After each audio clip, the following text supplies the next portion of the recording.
Welcome to No Prize Podcast. I'm the professor. That's Johnny. That's Lucas. What's going on, gentlemen? It's been a couple of weeks for me. Well, nothing going on but the rent. Same old, same old. What can I say? Kids are going back to school, man. Oh, Kids going to school. F them kids, man. Get their little efforts back to school. It's the preseason. Woohoo! Oh, Dolphins lost. Hooray! So you mean I can stop pretending? I can stop pretending like baseball actually matters, and get back to watching real sports. Yes, or pretending like FIFA Women's World Cup is like. Hey! Don't knock this. England is still in the Women's World Cup as we speak. So don't be dissing the World Cup just now, eh? Thank you. Well, when it comes to August, any port in a storm. Yeah, God bless all the other female women's athletes out there. But you know what? If you get up to represent your country, you might want to sing their actual anthem, okay? Or if you're going to say weird stuff, you might actually want to actually score a goal before you can get blanked out. And whoa. I like how we're getting we're getting the bitter beans here from a team that got knocked out already. That's what I'm saying. Sit down. No, I got one more. I got one more. If you're going to say that you're the best in the world, miss, you might want to actually, when you go out for a penalty goal or the last goal to win it for your team, you might actually want to get somewhere in the vicinity of the actual goal instead of shooting it 5 feet above the freaking goal. All right. And that's all. That's the last I'll say of that. I hear you. Instead of shooting Samsung freaking commercials. Come on, man. All right, let's jump real quick into what's going on in Disney Plus. I think the biggest and only news coming out of Disney Plus is their pricing changes yet again. Now, didn't we just do this like just a few months ago? See, I don't get this. In the spirit of Disney losing money hand over fist, they decide to put the prices up. Granted, they've knocked the tiers down as well. In the UK, you can get Disney Plus for $5 a month, but that's the standard video with adverts. For your $7.99, you're getting what you've got now, no ifs, no buts, no coconuts, and then $10.99 gets you the premium 4K UHD stuff. And look, I'm all right for the quality of the video. Can I not have quality program instead, please? Hey, it's a shot across the bow. I'm just saying, it's like, how you want me to charge? You want to charge me £7.99 a month, and to watch what? Secret Invasion? Really? Well, I guess my complaint is if I'm gonna pay for, let's say, $7.99 with ads, why don't I just keep my cable package? Yep. The only reason why you could even consider taking, I think, now a Disney Plus subscription is if the movies themselves went the cinema. There's no point in having a Disney Plus subscription and going to the cinema to see Disney movies. You might as well just wait, because why you're paying money on top of money for the same product, and you know what? The product's not even that good. I saw Dial of Destiny not so long ago, and what a pile of trash it was compared to, so everything's CGI. It's bad CGI. No physical stunts, nothing. It's just absolute dog crap. And I think to myself, I can go watch Mission Impossible and I can see Tom Cruise jumping off cliffs on a motorbike. I can see him hang upside down in a freight car. All that's physical stuff. Yeah, I just think, no, I'm done. The fact, I was thinking about this last night before the pod, and I'm thinking to myself, the only thing I watch on Disney Plus right now is my wife watches 911 Lone Star. Whatever that is. It's some fire thing with Sam, with Rob Lowe in it. She watches Chicago Fire or whatever it is, Station 19, which is a spin-off of Grace. And I watch the cartoons, like the Spider-Woman and the X-Men cartoons and stuff like that. That's it. That's all I watch. Is that worth it? £8 of my money? Not really. I don't think so. No, I don't think so. Cool. I'm done. All right. Well, rant on for anybody else. Well, we do have Ahsoka coming up in a couple of weeks, so even right. But so I don't know when Ahsoka starts, but how many episodes is Ahsoka? What, 8 weeks or something like that? So that's 2 months. Yeah, and the first 2 episodes are dropping on the same day, so.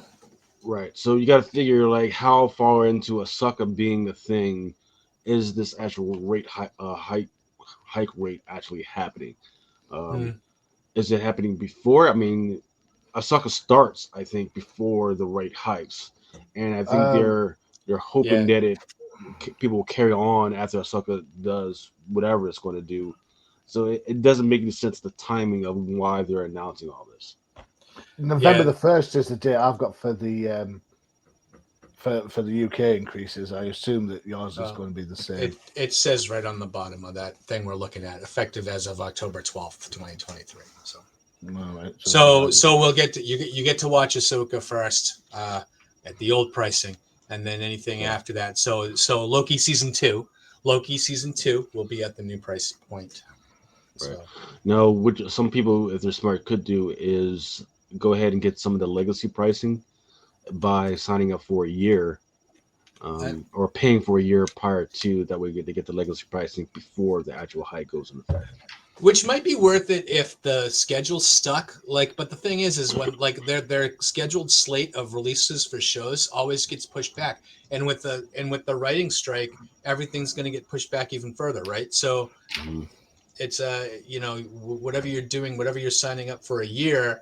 I can remember we signed up when Disney Plus initially launched, everything got pushed back, right? So they had all this huge list of Marvel and Star Wars stuff that was supposed to come out. Half of it never did, and you feel, I guess, kind of ripped off. So I was talking to Des Taylor on Outside the Panels this week.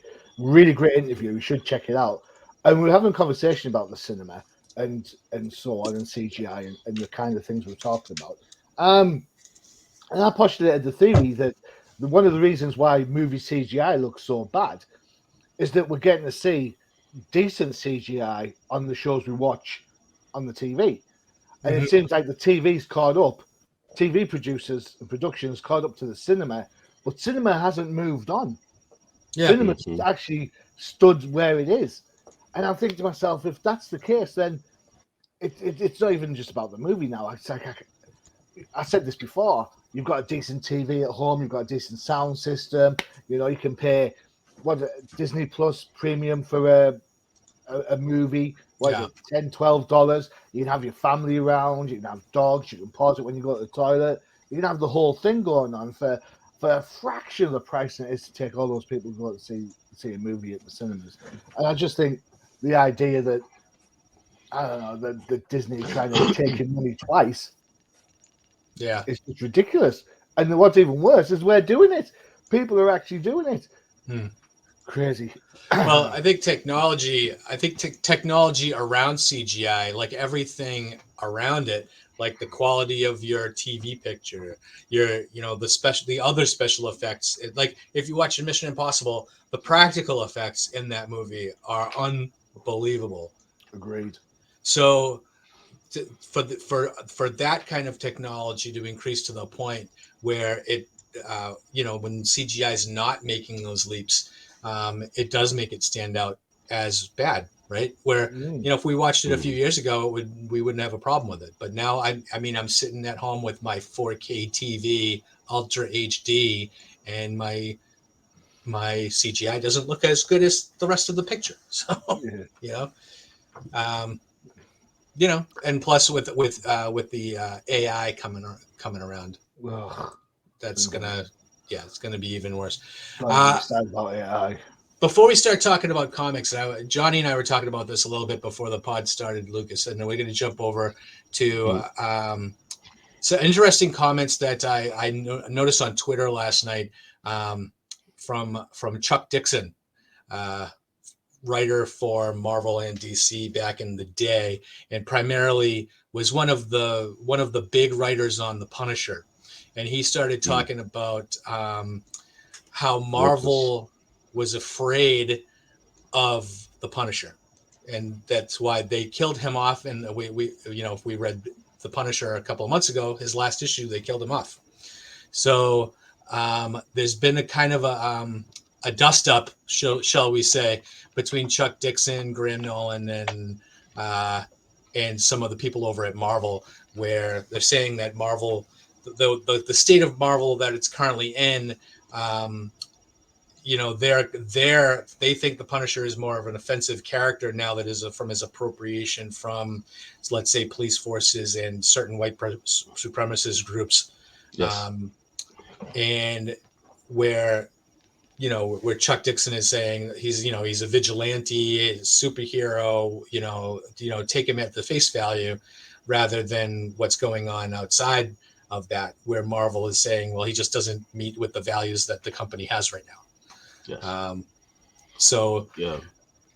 Now I kind of think it's go ahead, Lucas. He's got big balls to try and say that stuff right after the stuff that's been happening within the last few days, right? So the little chippy thing is we just had a young man who was arrested in front of his house for taking out his freaking garbage. They had like 8 freaking squad cars out there to freaking pick his ass up. And then in the meantime, you've got the Montgomery brawl, the famous freaking incident in which a guy was just trying to do his job, and at the that was the boat, docks, right? Let his boat get parked, and you had these guys who who were feeling themselves and didn't want to let him do his job, so they ganged up on him, beat him up, and then all of a sudden you had everybody's calling him the Black Avenger just come out of nowhere. Or the Black Justice League come out of nowhere and beat their ass, right? So it was inappropriate freaking comments to say at the wrong time, and he's absolutely welcome to his opinion, right? But instead of saying, hey, let me actually write a story to define who the Punisher is and what this thing actually represents, he decided to open his freaking mouth and just say some crazy stuff like that. Say it with your words and your actions versus just leaving it up to interpretation, right? Has Marvel and DC gone too far with some things? Yes, because it's not, and once again, it's not the intent that I condemn. It's the actual product, because the product has been absolutely freaking crappy, right? In a lot of instances, it's been incoherent, crappy, and it's people say, "Oh, it's not for me." Let's stop saying that, right?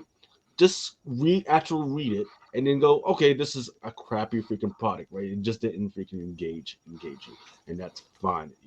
Everybody's welcome to their opinion, but let's freaking stop it, because we got to start sending these writers an actual, message of like, hey, I mind my damn business, right? I mind my damn business. But if the product is absolutely crappy, it's crappy, right? I go back to when Superman's son came out, right? It wasn't the fact that he was gay that freaking pissed me off. It was that in the middle of a fight, he's literally in the middle of a fight, of a huge fight, of trying to save Metropolis. He decides to stop. He literally stops, goes home so he can make out with a dude that he didn't even know. And to me, that is not adherent to the ethics and values of the LGBTQ people that I know. They don't just say, all right, it's 10 o'clock, I'm going to go home, See y'all. It's makeup time. Yeah, that's not, and that is so weirdly racist and homophobic that they would do that, and crazy that they would do that. So it's just those little things that kind of makes it weird and not let us able to freaking see what's going on with these characters. Remember America Perez, right? Yeah. Chavez. Chavez. Chavez, yes. Right. She was supposed to be a great character, right? That represented the Puerto Rican Latin community and the LGBT community, right? They just never have been able to find a logical story for her, or a logical person for her to hone over, in order to build that out or for people to care, right? I love the thought of her, right? Like, hey, she's got these weird powers that could punch through space and time and space and everything. But the rest of her story is just kind of, I do the whole thing with her parents, masterpiece, right? They were going on the whole thing with her sister, freaking masterpiece. But when they try and bring the love story in, once again, if you're going to write the love story, let's bring in some actual romance story, love people that know actually how to write romance, right? And Marvel DC hasn't done that so far. So, actually, I will give them one. The Harley Quinn and Poison Ivy, best one. So they can't say that we don't love them, because we have been loving the whole Poison Ivy and Harley Quinn. So my argument on the whole Disney Marvel Punisher thing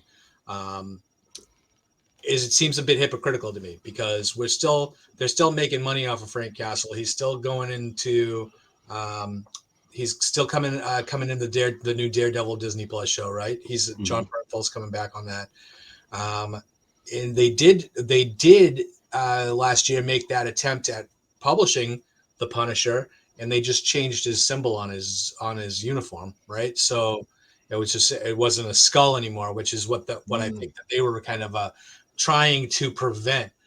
But it's not. I mean, if they're going to kill off the Punisher or the Frank Castle, Frank Castle's still running around as Cosmic Ghost Rider, right?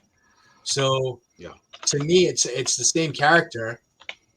So it's hypocritical to me, and it's just to me it's if they're going to say the Punisher doesn't fit with their current values, it's just my argument would be, well, how much money did you make off the Punisher this year? And that's probably why you got rid of him, is if he wasn't making any money for you anymore. Sure. I think books that don't agree with the current standpoint have to be published. How else do people get educated about different topics and different avenues? I just find it ridiculous.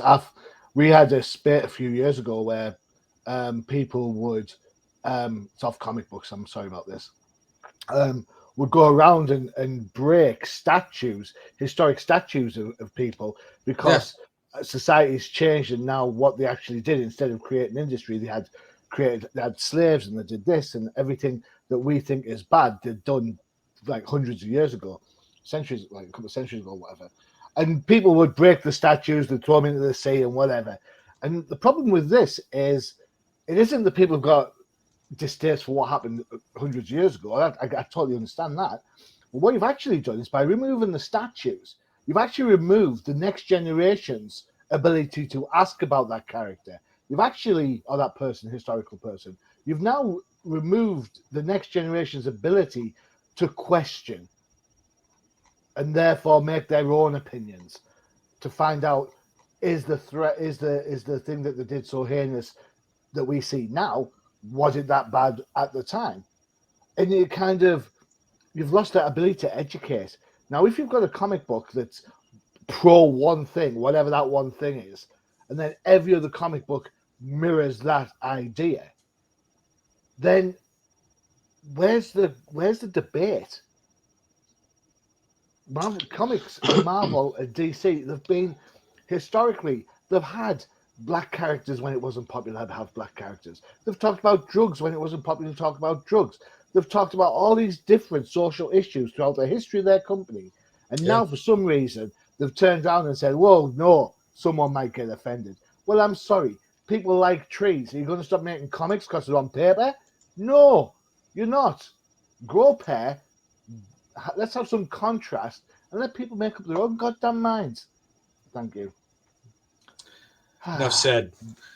All right, so I didn't think I felt that passionately about that when I started, but there you go. No, I get it 100%, and I feel like even the last several I think since we've been doing this podcast has been we've seen the progress of Marvel and DC really and Disney really trend towards political leanings and political motivations for what they're doing, and to me, comics has always been my escape from all that stuff, and I feel like there's nowhere to hide anymore.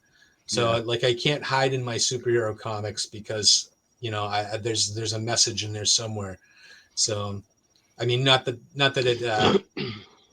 comics haven't always been politically charged, but the politics in your comics back in the 70s were, I think, a lot more subtle and hidden. Well, they were written more, well, right? Yeah. Oh, the concentration was on the superheroes and the villains, and it wasn't really the politics kind of came in at the end, Yeah. So I'll give one more instance. There was I forget the storyline, but Miles Morales and his mom, they were talking about the immigrants coming over the border, and government's trying to stop them from coming over the border and everything.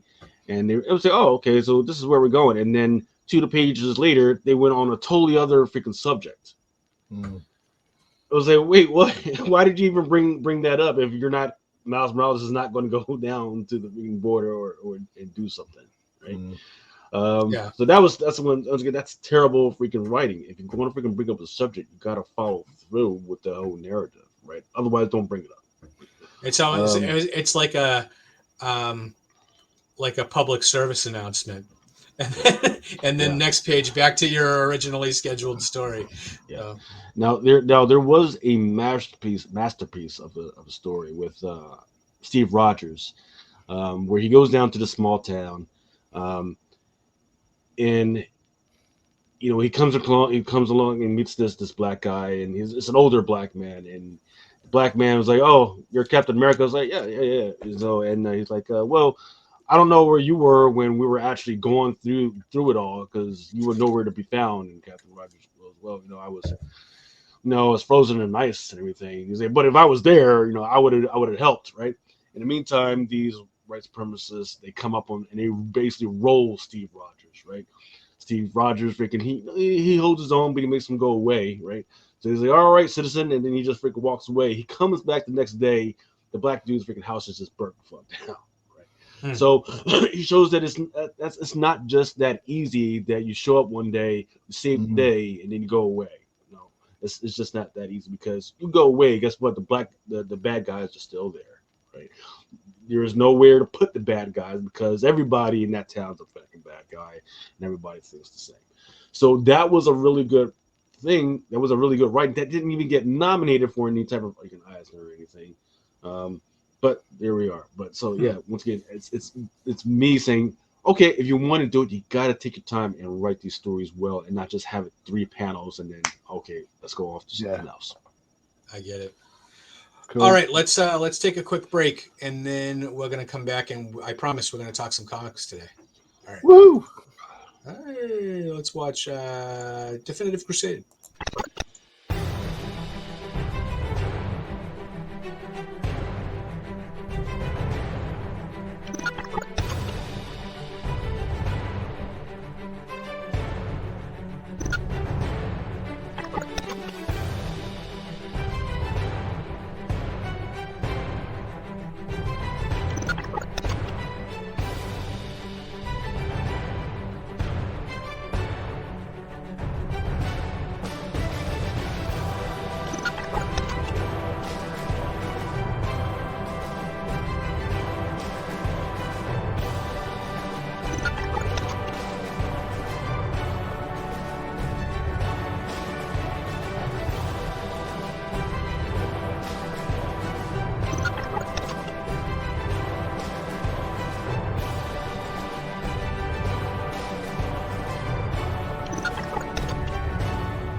right. Make sure that you check out the Definitive Crusade that releases on opposite weeks of No Prize Podcast, starring that guy, Johnny, in a cast of characters.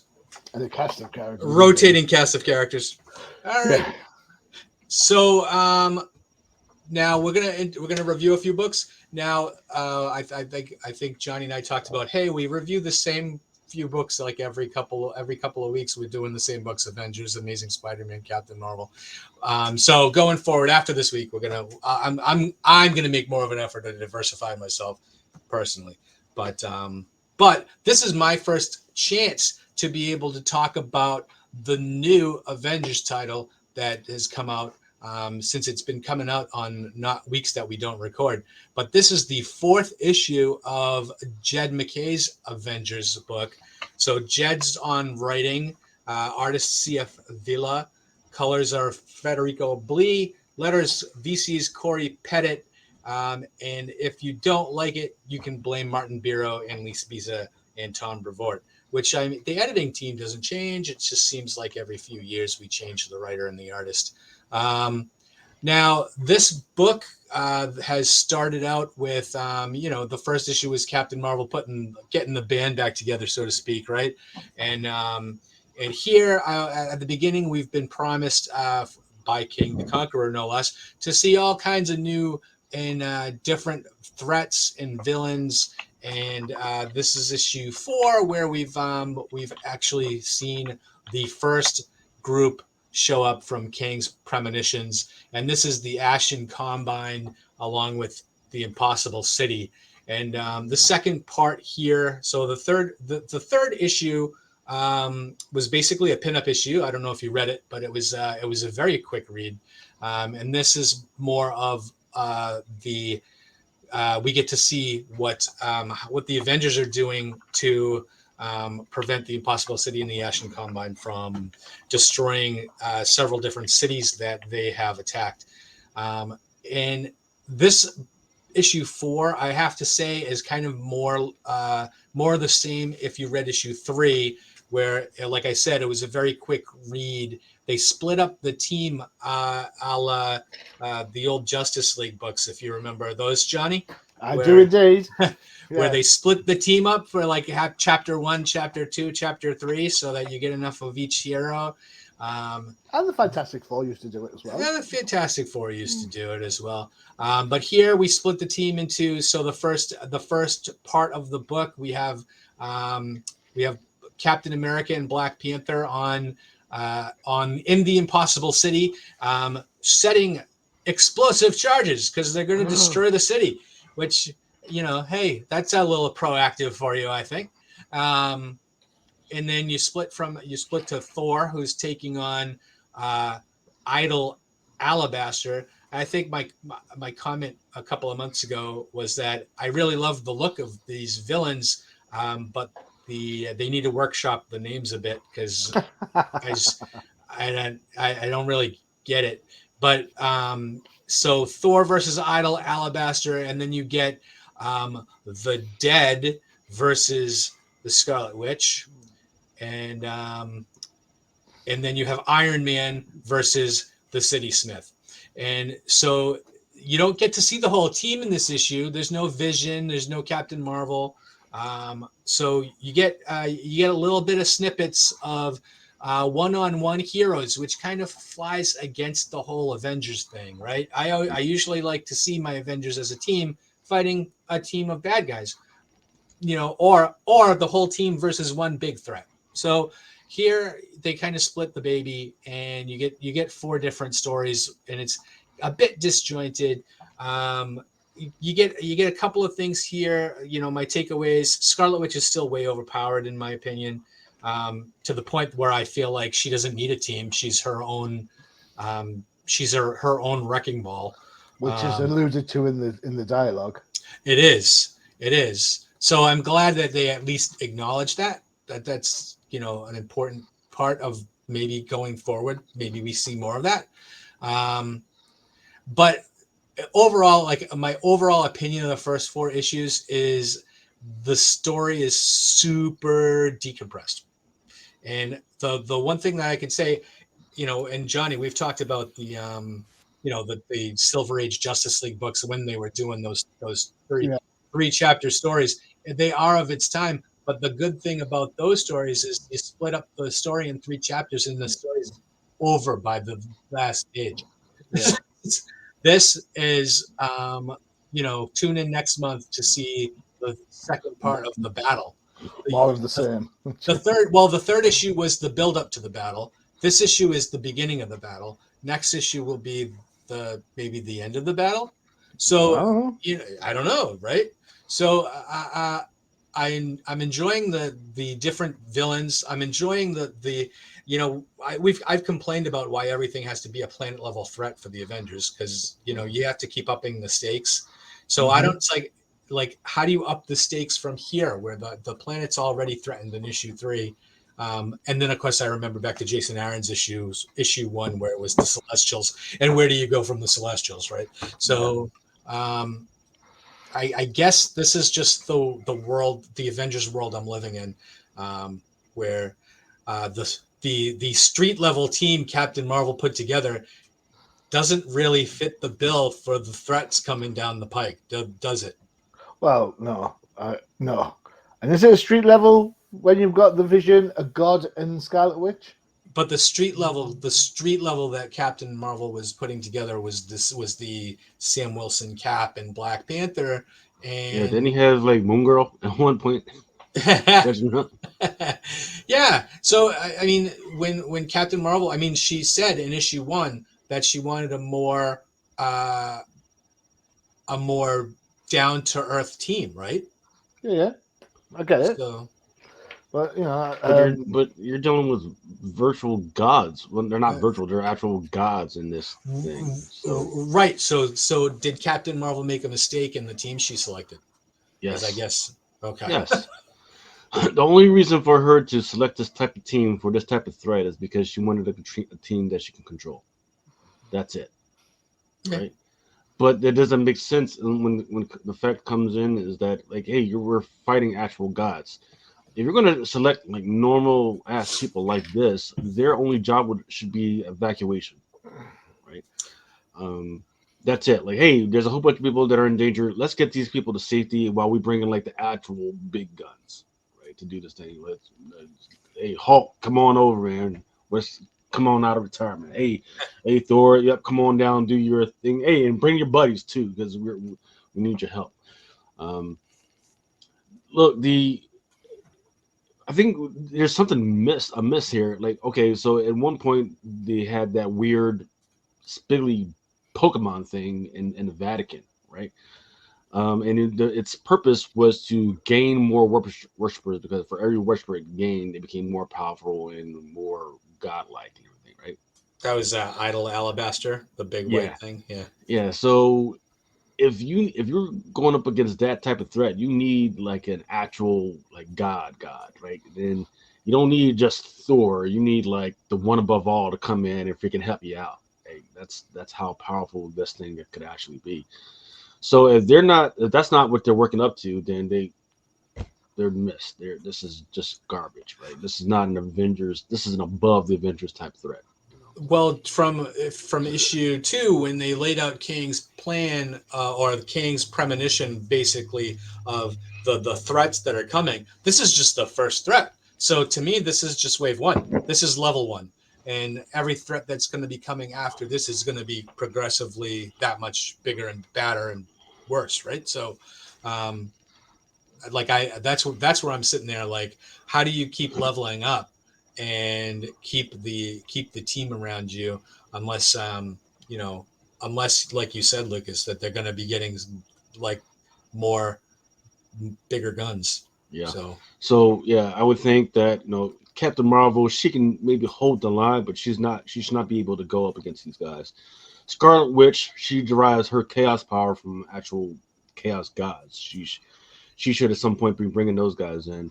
We saw Chthon, we think, raised his ugly head in the Scarlet Witch scene in this book.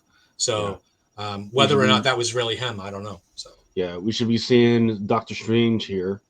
right? He should be freaking doing the same thing, raising his, because he's got 3 gods that's associated with his power. Mhm. Black Panther, he's got his gods. I forget the name of the Panther god, and then hey, freaking Sam Wilson, how about you get on your knees a couple times, buddy? Put your hands together, freaking, give a big shout out to Yahweh every once in a while, man, because we know your mama freaking took you to church, man. How about you freaking let's see some of that, man? Well, That's what I would love to see him go. Go ahead. we saw in this issue, Sam did a lot of following Black Panther around and not, but kind of like they keep bringing us back to the fact that they don't like each other and there's some conflict there that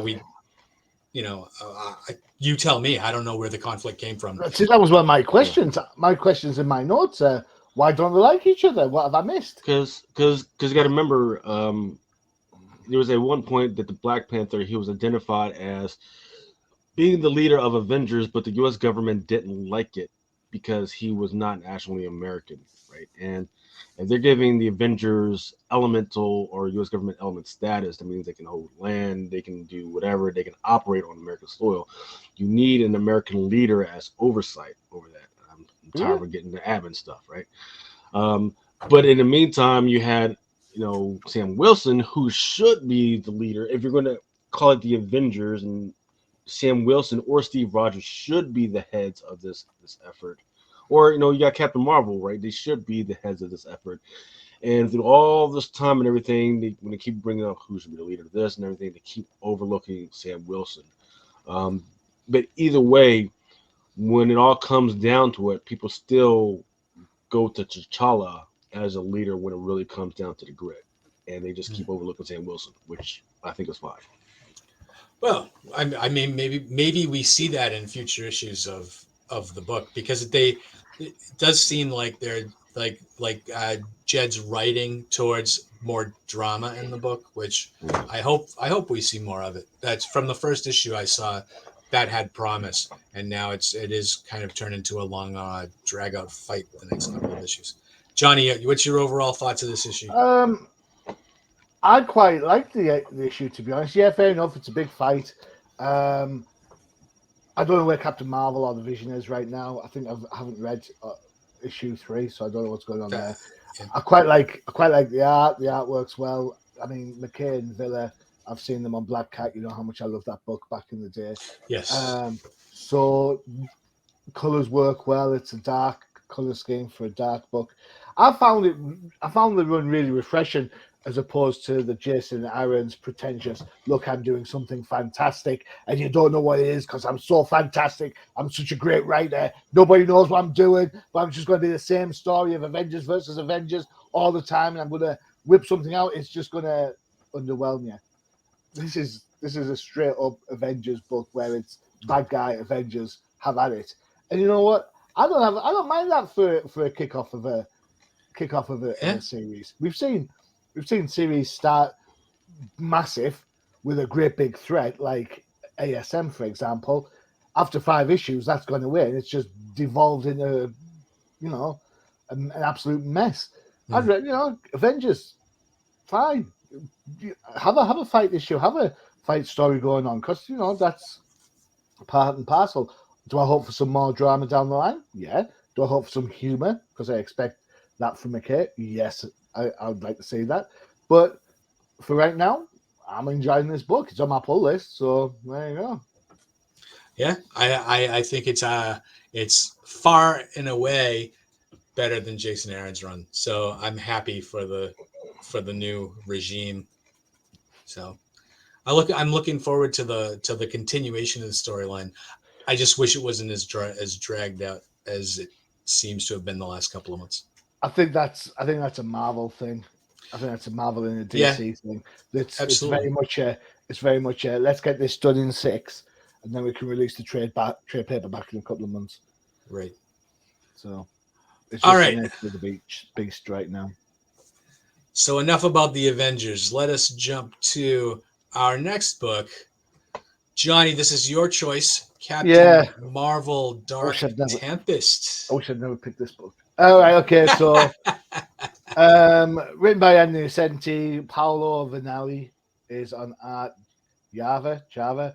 Tagliaglia is on colors, and VC's Ariana Maya is on letters.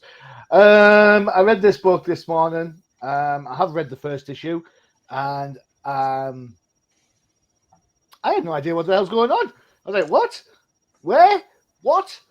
And then things kind of got a little bit bonkers. Now, when I heard Anthony Nocenti was going to take on a Captain Marvel book, I wasn't overly enthused after seeing her last run on Catwoman, and this is not as bad as that. There are too many things going on. You've got Captain Marvel and the bad guy. You've got the kids. You've got Spider-Woman. You've got the people back at the harbor who are trying to get fight. There's just too many different plates, and I think you're trying to be clever. You're trying to be, I don't know, maybe inclusive. I don't know what it is you're trying to do, but there is no way Spider-Woman goes to a. I mean, I get the gag about everyone being on hold. That was quite funny. I like that. That happens to me when I try and ring people. I was getting some machines. It's fine. People try to dodge me. I get it. But then Spider-Woman in a police station, there's no way a cop turns around and says, "Oh yeah, I've got a rocket, by the way." It's like, what? What? Really? And it just stinks of daftness. Then they try and get a NASA rocket, and the one bit of script that I really did quite like. There's a character whinging about in the last issue, whinging about what we're doing to the planet, technology, and all this. Now they're on a planet where they've got plenty of vegetation. Yay, win-win. There's no technology. Yay, win-win. And the person's still whinging. And I think it's great that Nocenti called that character out in the writing. It's kind of like a poke in the eye for all the people who get what they want and still complain. Pretty much fans who wanted just the Punisher, I guess, or fans who were calling for the Punisher to be gone, I should say. But then the whole idea to get Captain Marvel gets absorbed, and you've got Nitro, and you've got the other guy. I'm like, and there's a sense of why bother with this book, because we know this is only a mini series, and we know that Captain Marvel's getting a regular run later in the year. So I think this is a case of why bother? Is it going to matter that much? Right. Again, I am buying it because it's Captain Marvel, but it's one of those books that I kind of flip through. The art looks canny. I think Vanelli draws a decent Cap. Facially, she's more square-jawed, so she has a kind of Brie-esque look to it, I suppose. But there's a panel when you open up the cover page on the credits where she's flying, and then you see that picture again later in the book. You got to love a good broken back picture, haven't you? For all you aspiring artists out there, that's how you break a back. There you go. Lucas, what did you think of Captain Marvel Dark Tempest? Well, good shot to Johnny for saying, like, why did we need this issue, right? Because the very next issue, we already know that the Feral Five is coming. So these young kids who were just taken off from their classroom and now they're on another planet, and then next one, they're going to actually turn into the Feral Five. Didn't need this issue to tell me all that, right? It's most of it, like the first issue was like an introduction, like who they are, their characters and everything. And then on this one, we get these other two new characters, and we have no idea, nor I speculate that we're never going to see this again after the storyline. And then, Nitro, he gets his new suit, and we got the mysterious character, and there's a whole bunch of things happening in this that I absolutely do not care about. Nobody's caring about this one. The only reason why this is going to have the numbers on it because Rose Beige had an absolutely beautiful cover with what's her name? The other Miss Marvel, the other Captain Marvel, Monica Rambeau, right? Okay. She was on the freaking cover, absolutely freaking gorgeous cover. But you know what? For all that Monica Rambeau is on that cover, she's not actually in this freaking book. So that's crazy to me that they're doing that. So this is a downer for me. Especially as for how many words there are, right? I would think that there would be some actual context or text that's actually in this that would help me understand what's going on with the words. None of it. It was just a whole bunch of nothing. No great dialogue in between the characters that helps me develop the relationships with what's going on, or like, hey, this is a relationship between these kids and Captain Marvel, or hey, this is the relationship between Nitro and his master, or anything like that. There was nothing going on that was like great dialogue. This is not great storytelling. You said that the art was great. Sounds all right. It was like, The best part about this was definitely the Rosebush cover, and that was it. So if you don't want to, you want to save your $3.99, go ahead and save your $3.99 on this one, and just wait for the next issue. So, I guess my only comment on this issue is Marvel over the last couple of years has been doing this where they're bringing back the old school Marvel writers to do new books, and for me, I mean, Anna Senti I don't think has ever written Captain Marvel, so why would you bring her back in to do a new character? If you want to bring back in Nocenti, why not have her write Daredevil for like a 4-issue, but have it set back in the 80s or 90s when she was actually writing Daredevil. They did the same thing with Peter David, and they're doing the same thing right now with Howard Mackie and Ghost Rider. So we've seen it before, and it's been working on that formula. So I don't know why it would you would throw her on a book that I mean, it's obviously they're not going to ever reference that. You've already said that. Whenever you're not going to see these characters again after this. But yeah, and it's been a bit disjointed, to be honest. Like you said, too many plates spinning. So yeah, take it or leave it, as far as I'm concerned on this book. But I'd like to see it. I've left it. I like to see Innocenti on a Daredevil book set back in the early 90s. See, you say that, but writing stories set in the past just shows you how bad, especially if you're using original writers and artists, it just shows you how bad the current crop of books are. Yeah, agreed. If you want something new, put on the Ascent on the Typhoid Mary book where she's trying to, I don't know, get away from the grasp of the Kingpin. You know, because one of Typhoid Mary's personalities might love the Kingpin, but I'm guaranteed what some of the others don't. And then let's have something like that. Let's put it like a mature slab on it, and then we can have this drawn out woman, a 4-issue, 5-issue book where someone's trying to escape the clutches of someone she loves, even though that she loves that person.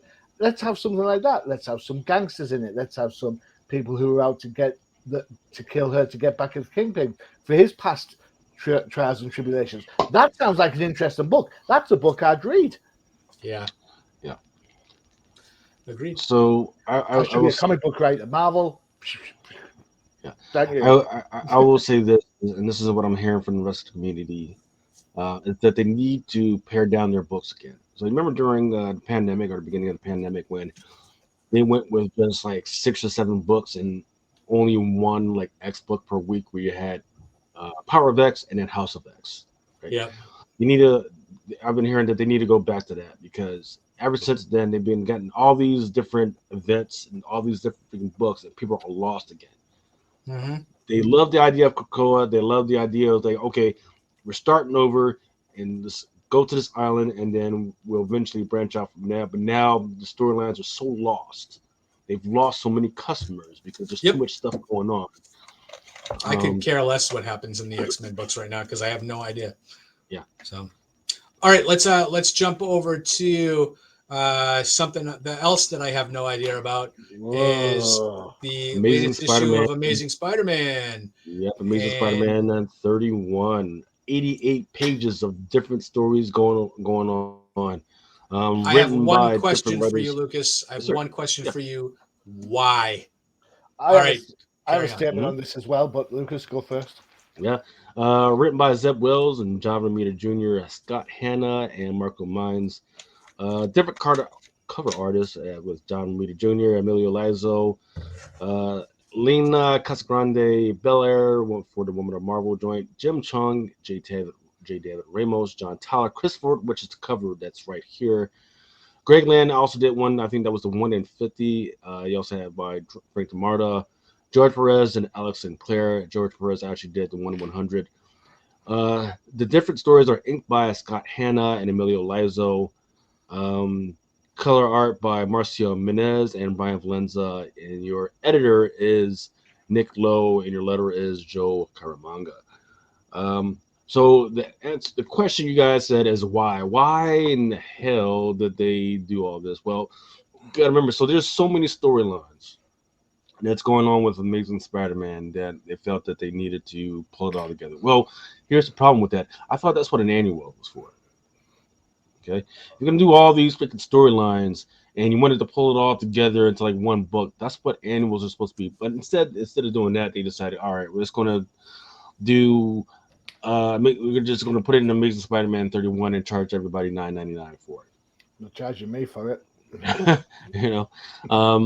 Now trust me, this cover right here is amazing. I like it. The face is a little off, but no, John Tyler Christopher, he's always one of those guys that Marvel's been making money off of. So what did we search it up here? We searched up because once again the community was like they're tracking. Hey. Peter Parker, he's not with Mary Jane, and Mary Jane is up with another dude.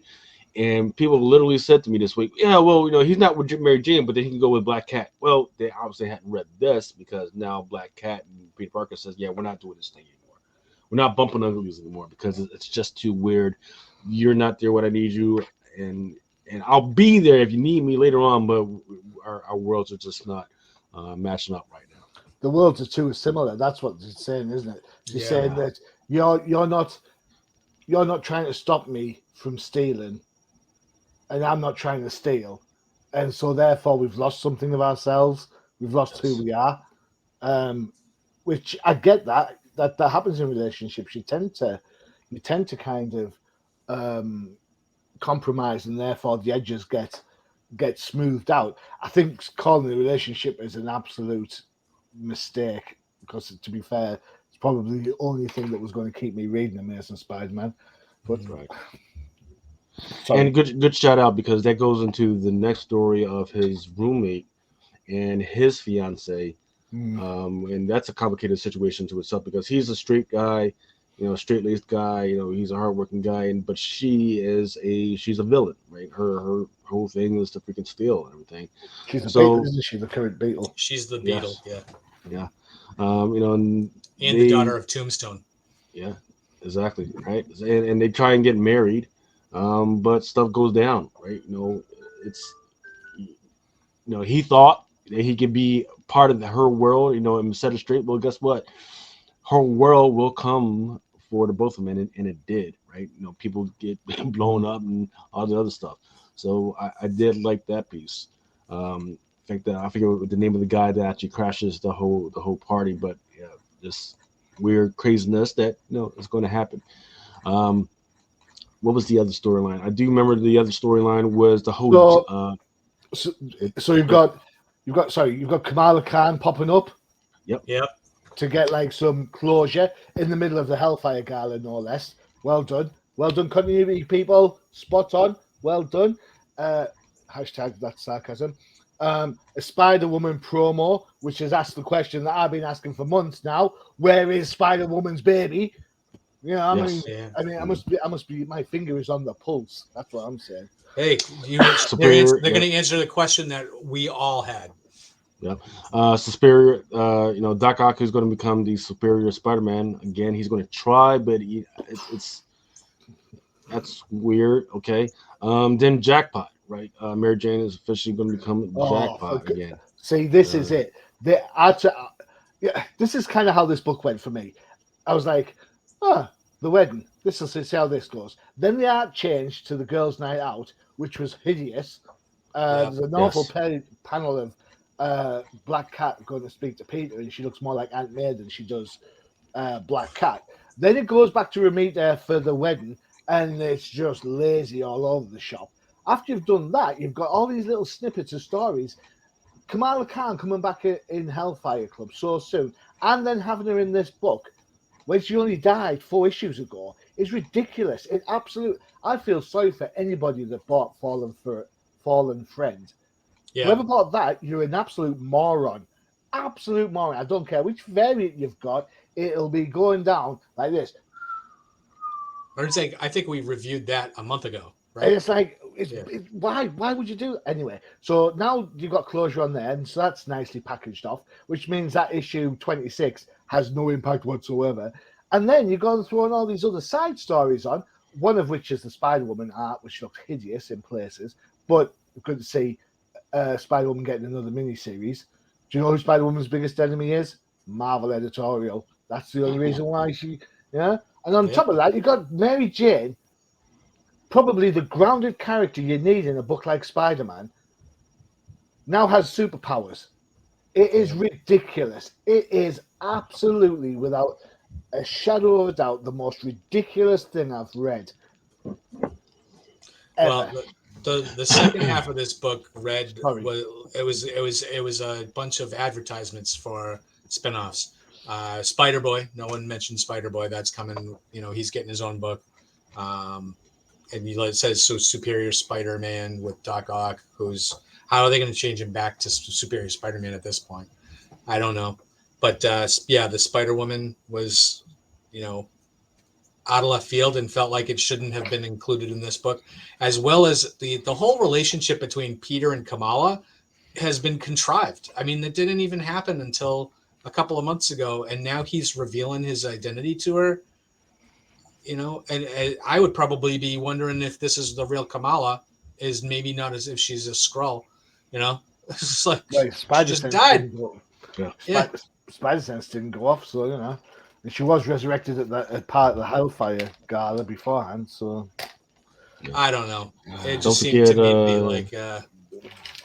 Oops. Yeah, don't forget, Craven is apparently with Red Goblin, or they just had a little tryst as well. That was the thing. Right. Yeah. Mayor Fisk is back, but with powers.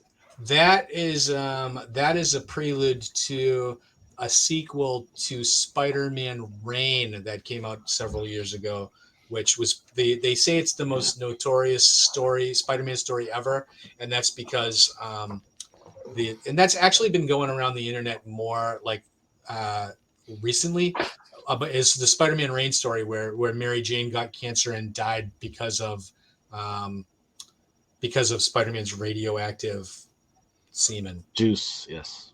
So well, everyone talks about this story about being the most controversial thing in the world. I've got to be honest, I've never heard the damn thing. Can't be that much. I mean, I read it came out several years ago. One Last Day or whatever it was called, and and Craven's Last Hunt, and the Death of Jean DeWolf. I've read all those, but I'm like, what? This was from a few years ago, so maybe we should put it on Old Timers Net and read it then. I think we'd probably skip it. All right. All right, so it's the time. It's our favorite time. We have 1 minute for your 2-minute warning. Yep. All right, here we go. No slides today. We're just going to go off of here we go. Alligator Loki is going to be on FOC this week. I love this cover for Avengers Incorporated #1. This Durzo variant cover. This Avengers Incorporated also Sean Galloway Saturday morning variant looks really good. The first appearance of the Feral Five will be here in Captain Marvel Dark Tempest #3. Don't forget the Death of Verniverse #1, second print Berens. There's all types of preview stuff that nobody cares about this book anymore. Nobody's freaking reading that stuff. Then there's also a Strong Galloway Saturday morning joint. Death of Verniverse #4, Ken Namora design variant. Now she has a name. Her name is Nakromo or Nakoko. And there she is right there on the cover.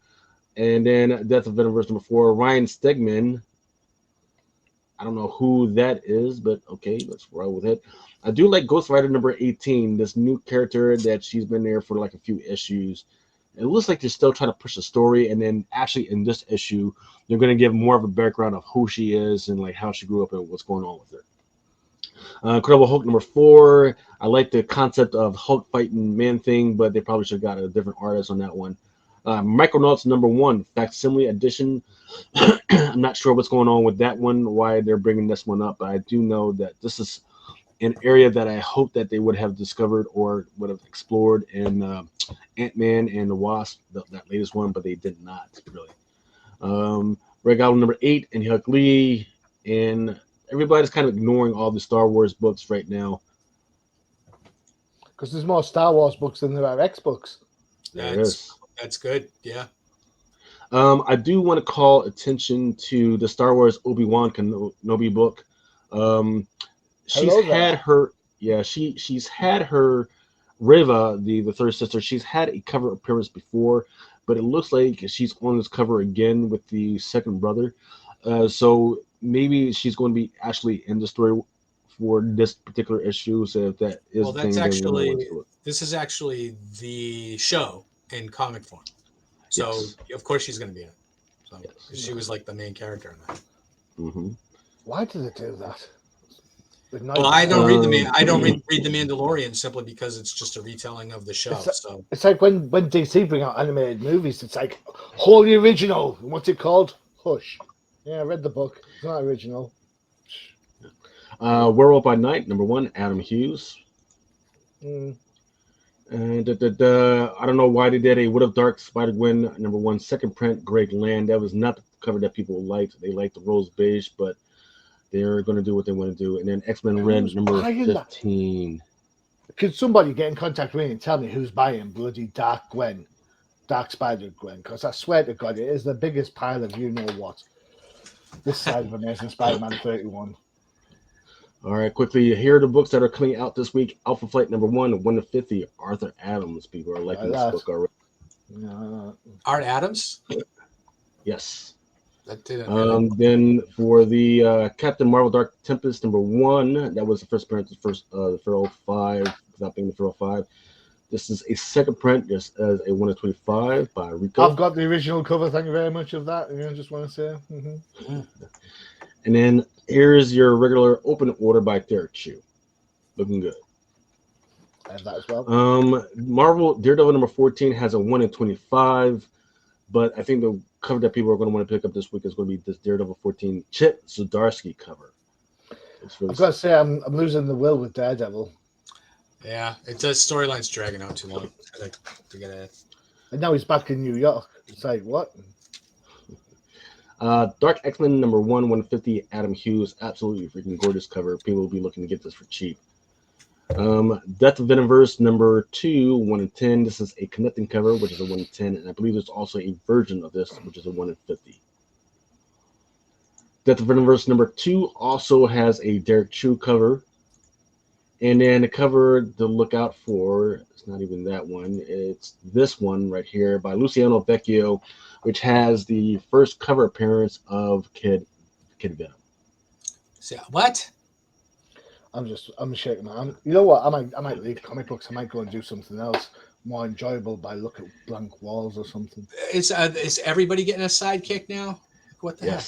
Everybody's getting, and not including what's his name, Julian. What's Brock's son's name? I forget what his name Dylan. is. Dylan. Yeah, it's not Dylan. It's some other kid. He's the current Venom. So I've just a quick he's question. Venom, but it's not Kid Venom. If everyone's getting a sidekick, does this mean you two are my sidekicks or I'm yours? Which way does it work? I'll be your Huckleberry. Well, the contest to see who can kick someone to the side. Yeah. Spider-Man #11. I have seen good numbers on this one. People really like this cover, so one might, if you're looking to speculate, that's one to pick up later. This one as well. I'm not sure why. I like this one, but I'm not sure why people aren't picking this one up. Then there's also a Peach Momoko for this one. There's some Alex Ross covers for Uncanny Avengers, which is connecting for the villains stuff. Well, actually not the villains, but just regular different ones. I need that as like a poster on my wall. Yeah, you would think they would put more of that stuff out there. And the last one I'm going to talk about right now is the X-Men Red #14, 125 by Mirka and Dolfo. And that, ladies and gents, was your 7-minute, 2-minute ranking. 2-minute ranking. Someone must have called the timeout. That's all I'm saying. All right. There we go.